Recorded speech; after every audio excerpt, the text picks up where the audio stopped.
आता मागच्या वेळेला आपण definition of a hydrolysis of a salt ही बघितलेली होती. ती नेमकी काय सांगितलेली आहे की the reaction in which cation और anion or both from salt reacts with water and produces acidity or alkalinity to the solution. आता हे जे सॉल्ट आहेत हे 4 मध्ये आपल्याला डिवाइड होतात, क्लासिफाय होतात. पहिला येतं salt of a strong acid with a strong base, ज्याला आपण SaSb म्हणतो, किंवा strong acid with a weak base SaWb म्हटलं जातं. Strong base with a weak acid SbWb म्हटलं जातं आणि weak acid with a weak base Wa आणि Wb म्हटलं जातं. हे लक्षात ठेवा. हे तुम्ही मग डिफर करू शकता. काय काय जण WbSa करतात किंवा SbWb करतात किंवा WbSb करतात, डिपेंड्स.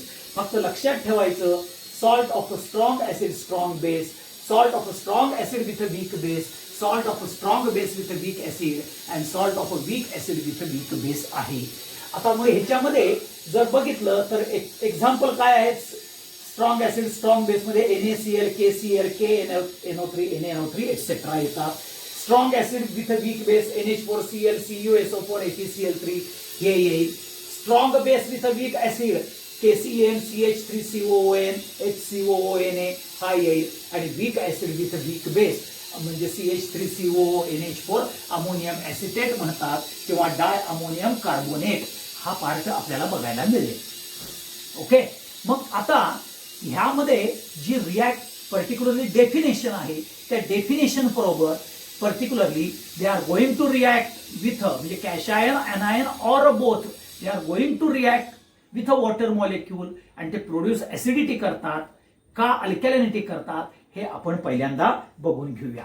आता ज्या वेळेला strong acid with a strong base असेल, जर तुमचा KCl असेल, आता हा जर KCl रिॲक्ट्स विथ H2O आणि तुम्ही ज्या वेळेला हे आपल्याला रिॲक्शन्स द्याल KOH प्लस HCl. आता KOH आहे स्ट्रॉंग बेस आणि HCl आहे स्ट्रॉंग ऍसिड राजानो, आणि त्यामुळं आपल्याला आयोनिक थेरी अप्लाय केलं. Ionic theory.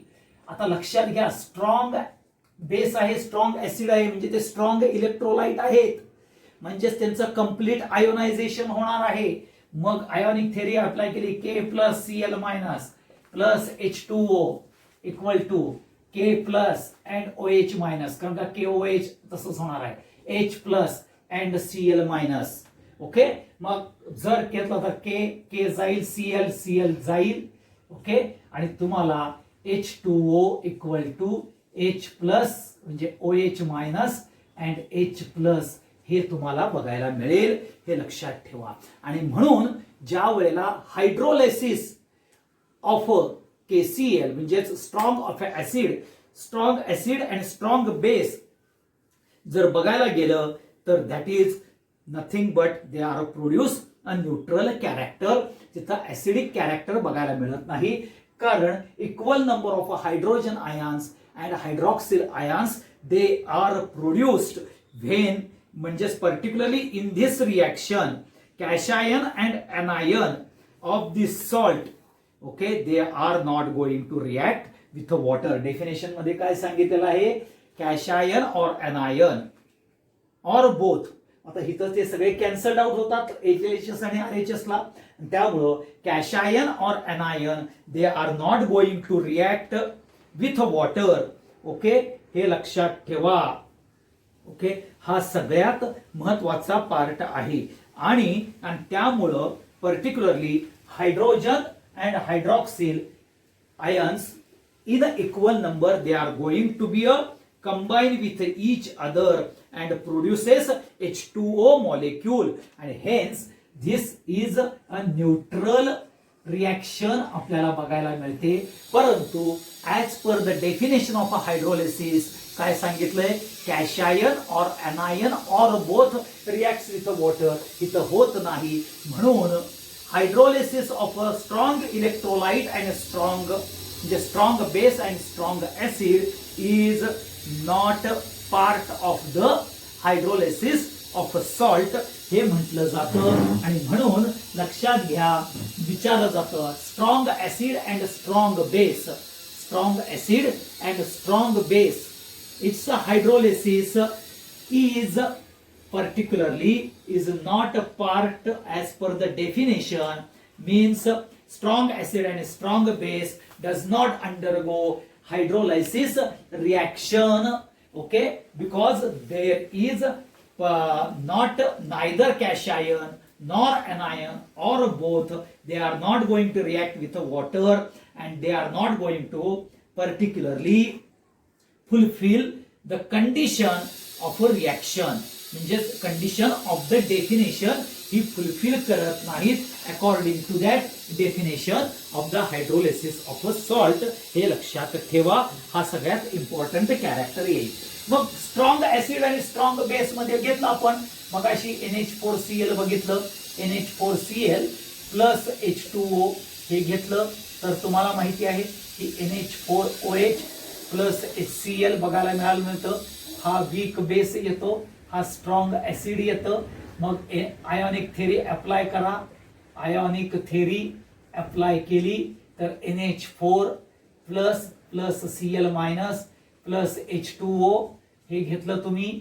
NH4OH as it इजच राहणार आहे, वीक बेस असल्यामुळं H प्लस आणि Cl मायनस कॉमन आयन्स काढून टाका. तुम्हाला मग लक्षात येईल NH4 plus plus H2O equal to NH4OH plus H plus. Okay, म्हणजेच इथं आता condition of a definition fulfil होती का बघा. Cation or anion or both.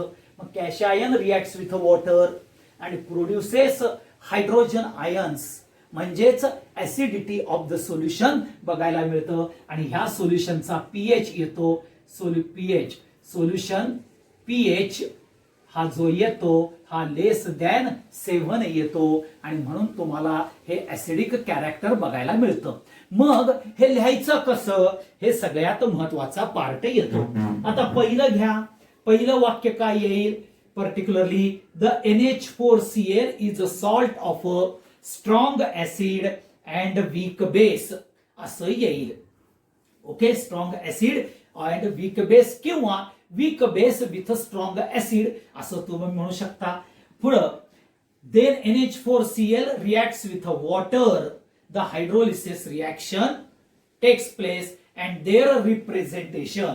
मग रिप्रेझेंटेशन त्या रिॲक्शनचं NH4Cl ह्याचं आपण बघायचं आहे, हे लक्षात ठेवा. Then you can apply the ionic theory. Ionic theory apply केल्यानंतर cancel the common ions, cancel common ions घेतल्यानंतर आपल्याला हे रिप्रेझेंटेशन बघायला मिळेल. आणि हे रिप्रेझेंटेशन बघायला मिळाल्यानंतर तुम्ही सांगू शकता it is observed that cation of a salt reacts with a water molecule and excess or it produce free hydrogen ions in the solution. Therefore, the solution is acidic in nature, that is the pH is less than 7. Hence, aqueous solution of a strong acid with a weak base, okay, that is gives a acidic character. हे लक्षात ठेवा. आणि it fulfil the definition of hydrolysis of a salt, हे लक्षात ठेवा. समजलं. मग पुढचा पार्ट येतो ज्याला strong base with weak acid हा कॅरेक्टर येतं. मग इथं पुन्हा बघा CH3COO घ्या, ओके, प्लस H2O घ्या. ओके, आता हे घेत असताना तुम्हाला CH3COOH येईल अँड प्लस HCl घेतलं जाईल. ओके, आता ह्याला आयोनिक थेरी अप्लाय करा. तुम्हाला काय येईल CH3COO minus plus Na plus plus H2O. Okay, CH3COOH हा वीक बेस आहे. ओके, सॉरी HCl नाही येणार इथं, NaOH येणार आहे, NaOH. ओके, हा वीक ऍसिड येईल आणि हा स्ट्रॉंग बेस येईल. ओके, म्हणजे CH3COOH हा तुमचा जाणार नाही आहे. ओके, आणि तुम्हाला इथं Na plus and OH minus strong base मध्ये बघायला मिळेल. मग हा तुम्ही हा Na आणि हा Na कॅन्सल केला म्हणजेच तुम्हाला CH3COO minus plus H2O equal to CH3COOH CH3COOH plus OH minus बघायला मिळेल. ओके, हे लक्षात ठेवा. म्हणजेच इथं स्ट्रॉंग बेस कुठला आहे? NaOH आहे. वीक ऍसिड कोण आहे? CH3COOH आहे. मग इथं जी हायड्रॉक्सिल आयन्स प्रोड्यूस होतात. मग मगाशी सांगितल्याप्रमाणे काय सांगितलं तुम्हाला बघा, it is observed that the anion of a strong base with a weak acid reacts with water and produces hydroxyl ions in a aqueous solution. Okay, free hydroxyl ions produce होतात, हे लक्षात ठेवा. म्हणजेच पीएच ऑफ सोल्युशन हे जे येतं, pH हा greater than 7 येतो आणि हे कॅरेक्टर येतं आपल्याला बेसिक कॅरेक्टर बघायला मिळतं कुणाला? सोल्युशनचा. आणि ही सुद्धा कंडिशन फुलफिल केले जातं, हे लक्षात ठेवा. आता पुढचा जो आहे मी इथं जरासा खालती देतो कारण काही इथं तुम्हाला पर्टिक्युलरली कन्फ्युजन होऊ नये म्हणून. आता hydrolysis of weak acid and weak base म्हणजेच हा तुमचा आहे CH3COONH4 प्लस H2O. आता ह्याचं जर घेतलं तुम्ही काय तयार होईल? CH3COOH अँड प्लस NH4OH तयार होईल. आता हा वीक ऍसिड आहे आणि हा वीक बेस आहे. म्हणजेच ह्यांचं आयोनायझेशन स्लाइट आहे, इक्विलिब्रियम अटेंड करणार. आयोनिक थेरी अप्लाय करा. आयोनिक थेरी अप्लाय केल्यानंतर काय होईल? CH3COO plus NH4 plus plus H2O. Okay, इथं येईल CH3COOH प्लस NH4OH येईल. म्हणजेच काय? इथं बघा तुम्ही, strong acid with weak acid with weak base, cation and anion reacts with water, but they are not going to produce a hydrogen or a hydroxyl ions. म्हणजेच ह्याचं जे सोल्युशन आहे हे न्यूट्रल इन कॅरेक्टर बघायला मिळतं कारण का त्यामध्ये हायड्रोजन पण नाही, हायड्रॉक्सिल पण नाही. परंतु जर के डिसअसोसिएशन कॉन्स्टंट हा ग्रेटर दॅन जर केबी असेल तर ते ऍसिडिक सोल्युशन बघायला मिळतं. जर केबी ग्रेटर दॅन के असेल तर ते बेसिक कॅरेक्टर बघायला मिळतं, किंवा Kb is equal to K असेल तर ते न्यूट्रल कॅरेक्टर बघायला मिळतं. म्हणजेच ऍसिड पार्ट जर एक्सेस असेल, ओके, तर ते के इज ग्रेटर दॅन, म्हणजे concentration of acid is more than base, then K is greater than KB.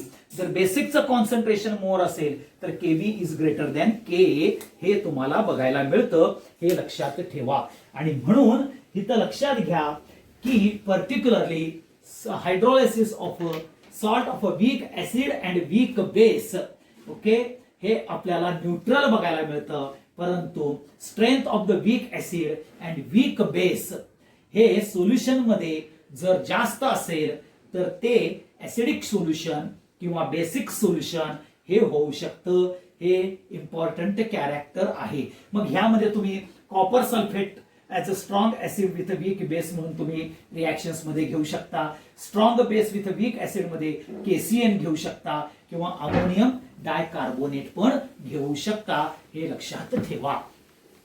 हा सगळ्यात इम्पॉर्टंट पार्ट आहे हायड्रोलिसिस ऑफ अ सॉल्ट. आता हे वाचून घेतलं की तुमच्या लक्षात येईल. आता जी पुढची कन्सेप्ट येणार आहे ती पुढची कन्सेप्ट म्हणजेच बफर सोल्युशन, हे आपण बघणार आहोत. कुठल्या कुठल्या सोल्युशन्स बघणार आहेत तर that is nothing but a buffer solution. आता बफर सोल्युशन हे सगळ्यात महत्वाचा पार्ट येतो. पर्टिक्युलरली हा आयोनिक इक्विलिब्रियम मध्ये बफर सोल्युशन. आता बफर सोल्युशन म्हणजेच काय? हा लक्षात घ्या, ह्याची डेफिनेशन आणि ह्याचा पार्ट सगळ्यात महत्वाचा आहे. ओके, आता बफर सोल्युशन म्हणजेच it is a solution with a definite pH and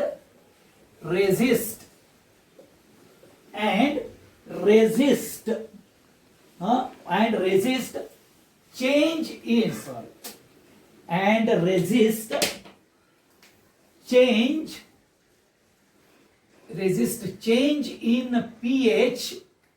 Okay, resist change in pH. Okay, हे लक्षात ठेवा. Change in pH value when ए काय आहे, particularly buffer solution is nothing but have a definite pH and resist change in pH value when. Okay, हा सगळ्यात when महत्वाचा आहे. When A, it is diluted. B, kept for longer time. And C, addition of strong acid or strong base. हे लक्षात ठेवा. Okay, हे सगळ्यात महत्वाचं. म्हणजेच डेफिनेशन काय सांगितलं तर पीएच म्हणजेच बफर सोल्युशनचा पीएच हा डेफिनाइट असतो आणि it offers the resistance when you can dilute that solution. PH does not change.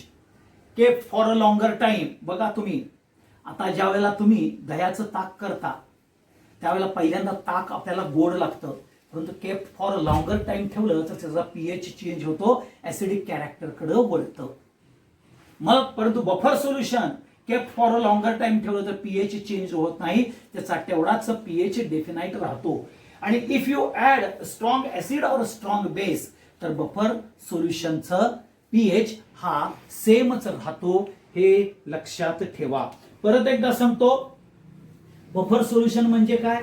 It is a solution which has a definite pH which resists change in its pH value even when it is diluted, kept for a longer time and small amount of strong acid and strong base.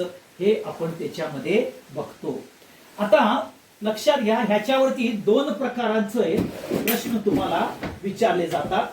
पहिला प्रश्न असा येतो की what are the properties of a buffer solution. Definition तर विचारतातच तुम्हाला, no doubt definition विचारणार आहे, परंतु तुम्हाला पुढचा प्रश्न विचारला जातो की व्हॉट आर द प्रॉपर्टीज कुणाच्या, what are the properties of a buffer solution. Buffer सोल्युशनच्या प्रॉपर्टीज म्हणजेच ह्याच लिहायचं आहे. कुठलं, it has a definite pH, pH does not change when kept for a longer time, pH does not change on dilution, pH value remains constant when strong acid or strong base is added. म्हणजे property आणि definition ही same येईल, एवढं लक्षात ठेवा. हे मी सांगतोय परत एकदा, मी कॅमेरा समोर नाही आहे आता तरी सुद्धा सांगतो. जी डेफिनेशन सांगितलेली आहे आता या कॅमेरा समोर ज्या वेळेला मी येतो त्यावेळेला लक्षात घ्या, परत प्रॉपर्टीज आणि डेफिनेशन्स मध्ये काही हे नाही आहे, डिफरन्स नाही आहे. डेफिनेशन म्हटलं की particularly buffer solution is nothing but which has a definite pH which resist the change in its pH when kept for a longer time, when it is diluted और अ स्ट्रॉंग ऍसिड और अ strong base is added. मग property काय आहे, property परत तेच येणार आहे. It has a definite pH. Okay, pH value does not change kept for a longer time. pH value does not change when it is diluted. pH value does not change when strong acid and strong base is added. म्हणजेच कसाही प्रश्न विचारला तरी तुम्हाला तो आला पाहिजे. पुढचं विचारलं जातं what is a buffer solution. असं जर विचारलं तर परत सांगतो, buffer solution is nothing but which raises the change in its pH value. Buffer solution is nothing but, okay, buffer solution is nothing but which raises the change in a pH value when strong acid or strong base is added. Okay, means it is going to resist the change. हा जो component आहे strong acid आणि strong base add केल्यानंतर आपल्याला त्याच्या pH value मध्ये change बघायला मिळत नाही, हे लक्षात ठेवा. मग इथं दोन प्रकारचे बफर सोल्युशन्स असतात, एक ऍसिडिक बफर आणि बेसिक बफर. आता ऍसिडिक बफर जो आहे it is a mixture of weak acid and salt of a strong base. Acidic buffer काय आहे? Mixture of weak acid and salt of a strong base. म्हणजेच कुठला येतो तर CH3COOH ऍसिटिक ऍसिड हा वीक ऍसिड आहे आणि स्ट्रॉंग बेस कुठला येतो CH3COONA हा येतो. CH3COOH अँड CH3COONA म्हणजेच mixture of a weak acid कुठला आला ऍसिटिक ऍसिड आणि salt of a strong base म्हणजे CH3COONA हा ऍसिडिक बफर येतो. ऍसिडिक बफरचा pH is always less than 7 येतो, हे लक्षात ठेवा. आता बेसिक बफर म्हणजे काय?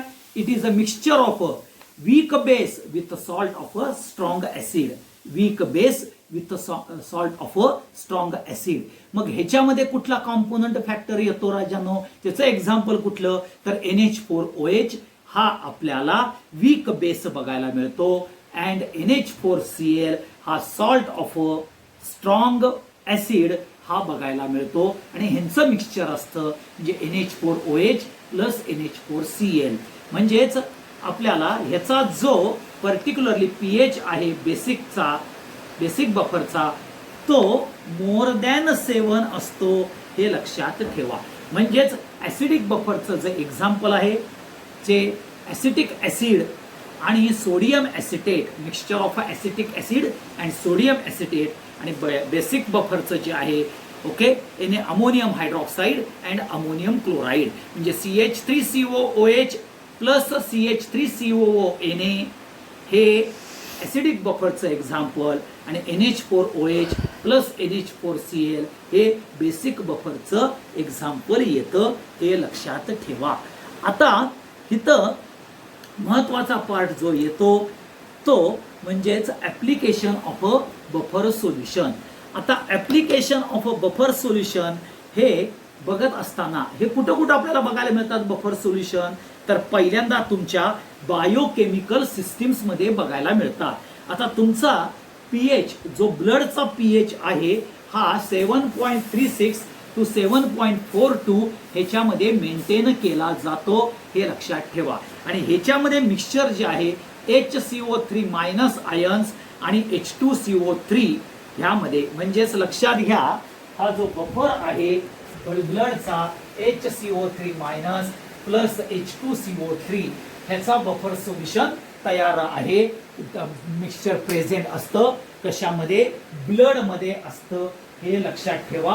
आणि त्याचा पीएच 7.36 to 7.42 हा मेंटेन केला जातो, हा इम्पॉर्टंट कॅरेक्टर असतो.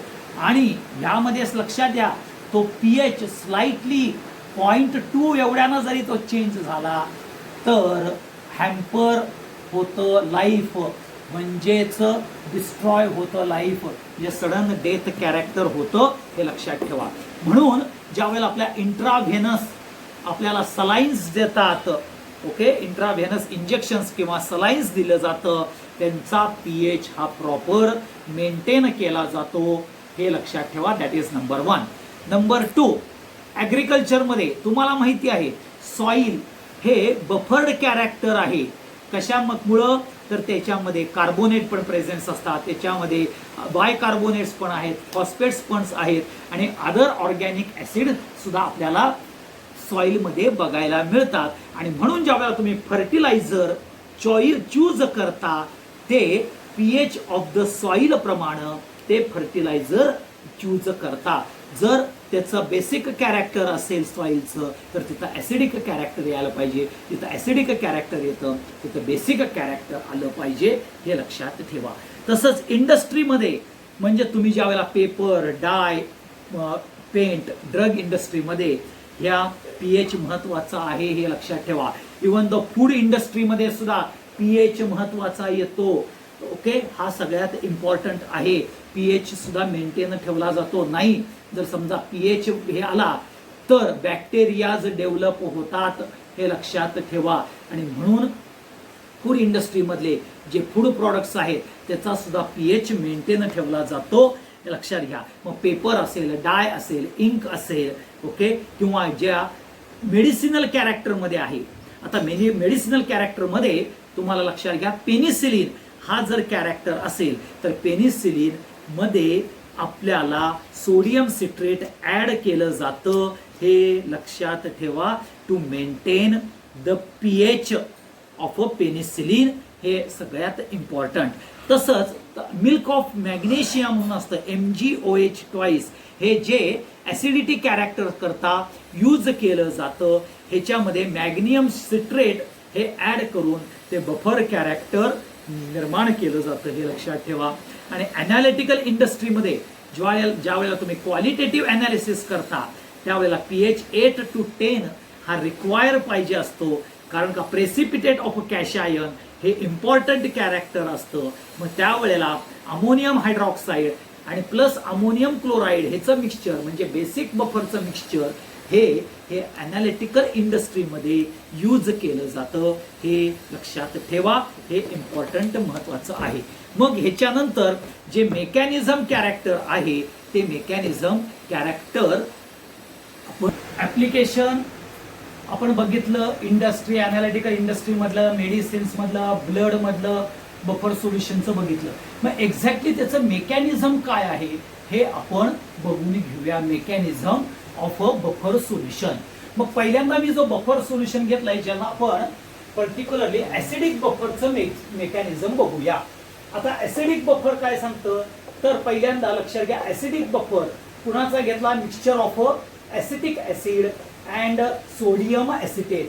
ऍसिटिक ऍसिड हा वीक ऍसिड आहे आणि सोडियम ऍसिटेट हा स्ट्रॉंग इलेक्ट्रोलाइट म्हणजेच सॉल्ट ऑफ स्ट्रॉंग बेस आहे. एवढं लक्षात ठेवा.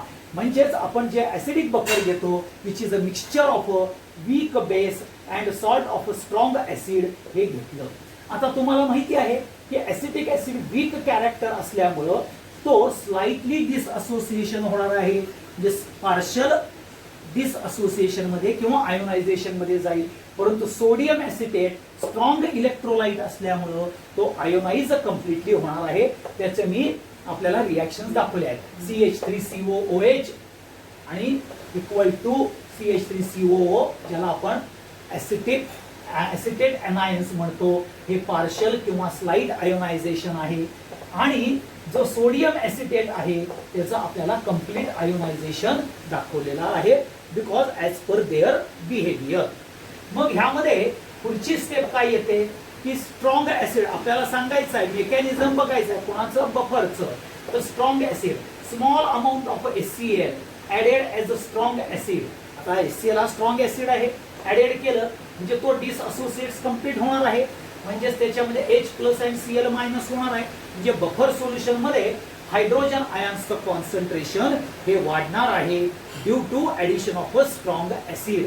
But this hydrogen ions of acid, हे जे हायड्रोजन आयन्स ऑफ ऍसिड आहे they are going to combine with this CH3COO anion किंवा ह्यामध्ये CH3COO ह्या anion बरोबर कंबाईन होणार आणि प्रोड्यूस अनआयोनाइज्ड CH3COOH म्हणजेच अनआयोनाइज्ड ऍसिटिक ऍसिड प्रोड्यूस करणार. म्हणजेच लक्षात घ्या ही रिॲक्शन्स तयार होणार. CH3COO plus H+ equal to CH3COOH म्हणजे अनआयोनाइज्ड CH3COOH म्हणजे ऍसिटिक ऍसिडचा मॉलिक्यूल आपल्याला बघायला मिळणार. म्हणजेच काय होईल, हायड्रोजन आयन्स जो आहे it gets neutralized by these acetate ions न तो न्यूट्रलाइज होईल आणि hence pH does not change. Considerable extent मध्ये तो पीएच चेंज होणार नाही कारण जो hydrogen ions due to the dissociation of a strong acid जे आपल्याला कॉन्सन्ट्रेशन वाढणार आहे it is already take care by acetate ions आणि त्यामुळे पीएच काय होणार आहे चेंज होणार नाही हे लक्षात ठेवा. मग इथं रेझिस्टन्स कोण दाखवतंय हे बफर सोल्युशन दाखवतंय to change in pH when strong acid is called as reverse the basicity.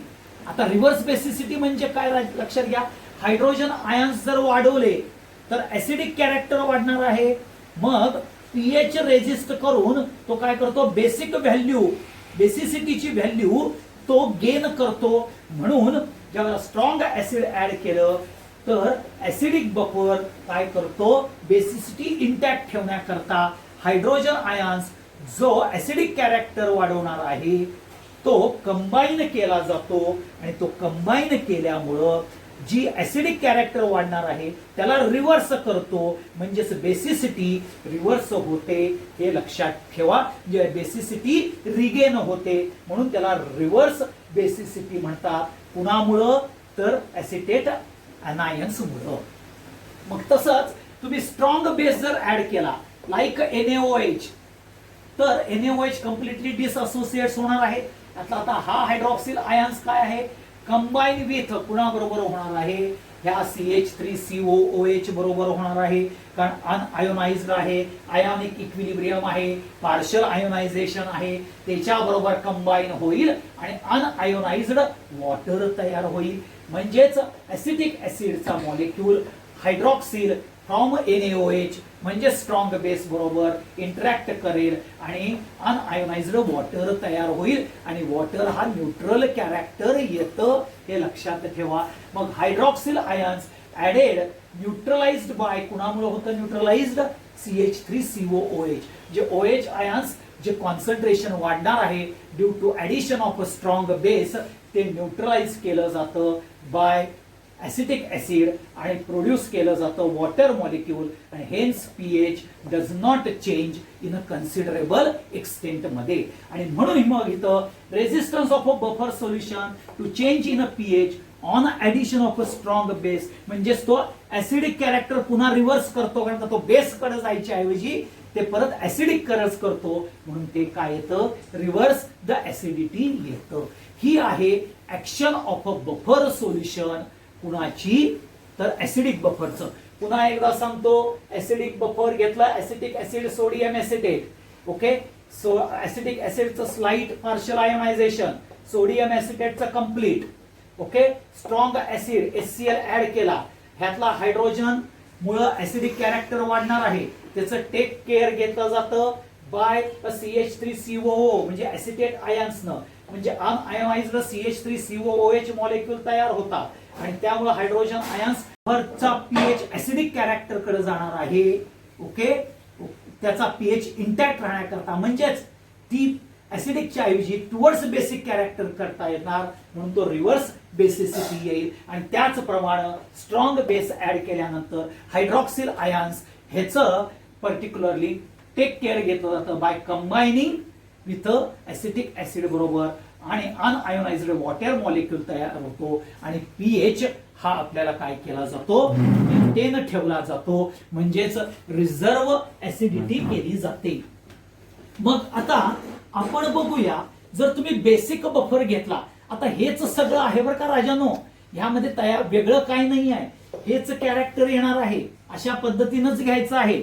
आता फक्त लक्षात ठेवा इथं बेसिक बफर काय येणार आहे इथं basic buffer NH4OH plus NH4Cl म्हणजे पहिला पॉइंट तुमचा येणार आहे बेसिक बफर NH4OH NH4Cl. आता NH4OH कसा आहे वीक कॅरेक्टर आहे वीक बेस आहे आणि NH4Cl कसा आहे strong salt of a strong acid आहे म्हणजेच NH4OH घेतलं की तर स्लाइट आयोनायझेशन होईल NH4 plus and OH minus होईल आणि NH4Cl चं NH4 प्लस आणि Cl मायनस कंप्लीट आयोनायझेशन होईल. मग आता ह्यामध्ये स्ट्रॉंग ऍसिड परत ऍड करायचा आहे H plus and Cl minus HCl होईल.